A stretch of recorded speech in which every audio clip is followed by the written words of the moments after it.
namin niya mapapayaran to! Anong ginagawa mo? Like yung mga Jeanette Voyan. Hi, I'm Carmi Martin and I play the role of Madame Jonna sa Himalayan Ninyo.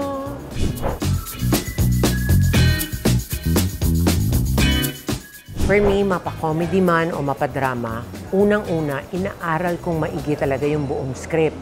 So I always request for a hard copy. Or kung soft copy man yan, talagang binabasa ko yung buong script. Napakahaba niyan. Talagang I find time to study the script para malaman ko rin yung interaction ko with others. Kung sa comedy, niladagdagan ko pa ng palaman yung role ko to make it more interesting, kung paano ako makiki-interact dun sa mga kasama ko. Binibigyan ko siya ng buhay na talagang para talagang mas tumagal pa at mas tumatag yung role. Sa simbahan, sa church, I play praise and worship songs and I do a quiet time with the Lord to find and search for His direction or teaching for that situation. Naiyak? Kailan ba ako? Nung na-hospital yung sister ko, naiyak ako kasi parang, as a sister, syempre gusto mo talaga yung ikagagaling niya. Yun, and that was last month. Okay naman siya.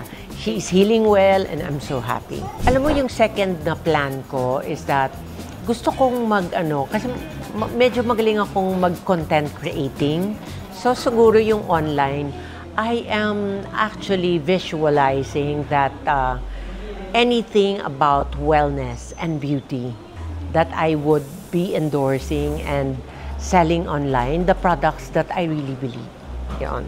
Well, ang dream ko na makatrabaho, marami siya eh. Basta gusto ko parating makast ako sa magandang soap, just like Himalayan Ninyo, yung magandang grupo like The Cornerstone. Gusto ko talagang makasama parati sa magagandang projects like yung mga Jeanette Voyan, yung mga ganon.